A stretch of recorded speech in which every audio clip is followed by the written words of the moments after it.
So hi, I'm KB with Nerdophiles. How are you both? We're Good. good. Oh my gosh, I am obsessed with this show. Now, I will say I've only seen the first seven, so I still have three left. So I'm do not spoil it for me Okay, because sounds good. I'm on the edge of my seat. But there are so many perspectives happening on this series, and while it's through kind of the eyes of Maxine, I'm pretty much distrustful of every single character. I'm not even going to lie to you. So, my first question is, and for each of you, but I'll start with you, Katie, to answer first. What was the most rewarding part about adapting this from the book? Well, the most rewarding part is, as someone who's been doing this a long time and developing series, is when you read a book and you see the seedlings of an idea. And Juliet wrote a really wonderful book. It was seeing it, seeing the themes and being hopeful. And then I gave the book to my friends, Laura Dern and Jamie Lemons, and said, do you see something here too? And they did. And then in being introduced to Tate, and then Tate introducing us to Abe, and Abe being able to take these seedlings and then make all of the interesting choices, because a book is a book, and adaptations and going into a series, that's very challenging. And it was just really wonderful to see all of this come to fruition, because it doesn't always happen that way. You can read a lot of really great books that just don't lend themselves. So that was really rewarding. What about for you, Abe? What's been the most rewarding part about kind of seeing it come to life in this version, in this adaptation? Well, I just think it was a world of possibility and imagination. That with each new element that joined our little circus, um, it opened up new creative avenues for story and emotion. And um, like Katie said, we sort of started with this nugget, an idea of this iconoclastic woman, and let our imaginations run wild from there. I keep saying I want my scripts to be fed to the chat, the GPT chat box, and I wanted to break the algorithm. Whatever algorithm they thought that they whatever code that computer thought it cracked, I want to crack that. Ooh, okay. Well, I love it. I mean, you're well on your way based on the seven that I saw. So I have to ask, whose character arc was the most challenging to flesh out for this season? Because I find that like each of them have so many different things going on. And obviously, like I said, I trust no one, literally no one at this point. And you don't really know what's true and what's not because everyone has on a facade. So yeah, which character arc was kind of the most challenging? And I'll start with you this time, Abe. Oh gosh, well, I think they all presented challenges, but more opportunity. I think the person who had the greatest challenge and opportunity, though, is probably Carol. Carol Burnett's, in a coma, and yet in the first few episodes, and yet she's so fully present in those scenes, and she might just be laying there, but she is a full scene partner to anybody who she's interacting with in those scenes, and that's just the magic of Carol. So I thought that was a sort of a unique thing we've never seen her play before, and I love her entrance into the series. It's one of my favorite moments in the whole show. Maybe that springs to mind, but I think more than anything, I would not say any of them were particularly challenging as much as the challenge was to make the most of every opportunity we had to sparkle and shine.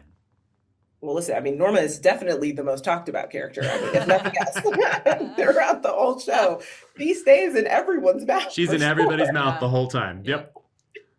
And what about for you, Katie? Who did you find, or maybe I should just say, like, which character arc do you identify most with then? Since, Abe said there are no challenges but opportunities. Yeah, I think, gosh, I will say in a roundabout way, seeing Kristen embody Maxine, and as you go through it, the level of optimism and just believing in love and believing in her place, and to see Kristen as an actor while the world is coming down around her, and as it, no spoilers, but as it sort of escalates, it's a masterclass in her embodying that character and not showing any sort of faults in that until she does. And it was really an incredible experience to watch. I mean, you have to give it to Maxine though. Things do tend to work out for her. You know, I mean, that optimism that she has does Yeah. work because some sort of way something comes out of the sky at the last moment. Yeah. And then it's like, oh, okay. Yeah. So I appreciate that about her for sure. But listen, I can't wait to finish this series. I can't wait for audiences to see it because it is definitely a wild ride and the performances are spectacular. Listen, this show has got me hooked, but Okay, girl. listen, don't tell me any spoilers though. I only seen the first 7. Okay, I won't say nothing. But listen, your character is kind of caught up in wanting to drive change, Mhm. but also there's a moment where she has to let Linda know that, like, you know, white feminism and Linda in particular, she's not always thinking about how those choices impact Virginia. In fact, Yeah. most times she's not thinking about them at all, Yeah. if we're being honest. So, what do you think that Virginia teaches Linda about allyship through the course of their friendship over this series? I think she teaches her a lesson in self-awareness because I feel like if you're gonna be a part of this movement, you have to be aware of the people around you, around women who may not look like you, the intersectionalities of it all. I feel like that's one of the reasons why we as African American women really don't see ourselves in the feminist movement because there isn't much intersectionality there, and we deal with a lot already. And there isn't much space for us to express the things we're dealing with as women. So I think she gave Linda a good old dose of a reality check. You know, Virginia is like the moral compass of this show. She keeps people in the actual reality, no matter how much they try to live in whatever reality they've created for themselves. Because being a black woman, you have no choice but to live in this society. You have no choice but to stare at it face head on. We don't have the opportunity to check out. We don't have the opportunity to pretend as if it doesn't exist because we deal with it every day. And I think just Virginia existing in this environment constantly reminds them that there is other things happening. There are people living lives that are affected by your choices and the world that you have created for us. And I think that's something that she brought to Linda's attention that she may not have been paying attention to because of the way she was raised. And you know what? Let me just say this. Of course, I still have 3 more episodes to go, but I do hope, I do hope that Virginia is no longer picking up the pieces of Linda's life. I'm like, Linda, girl, if you don't just do this yourself, Okay, you got the money and the access. I don't know what's hello. going on. Come on, girl. You have everything you need. You The do. tools are there. Yes. So, my next question is, you know, how has stepping into Virginia, who is, in my opinion, like you said, she's a moral compass, but she's such a powerful woman.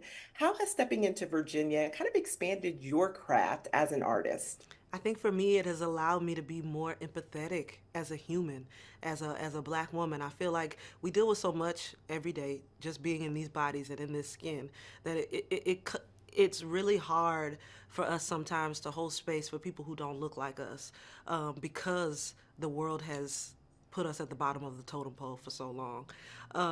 And it has been interesting to find empathy in situations that don't really have much, you know. So it has taught me a lot about holding space for people, others, and having compassion and really listening to other experiences because we live in a world where all of these things actually do exist. It's just that sometimes we just don't have the mental capacity for it. And I think I'm like trying to find the mental capacity to hold space for situations that may be different or a little bit incongruent to mine. Yeah, just trying to keep it all in balance, Yeah, you know, while also not forgetting yourself right. in the process. Yeah, Yeah. Oh man, I love it. Well, you know what? I think that you have done a fantabulous, I may have that word, I love job it. as Virginia. And I am looking forward to seeing these final episodes, and I really cannot wait for audiences to see Palm Royale because baby, it's a wild ride. It is. It's a ride, so buckle up. Well, Thank you so much for chatting with Nerdophiles. Really appreciate it. Thank you so much.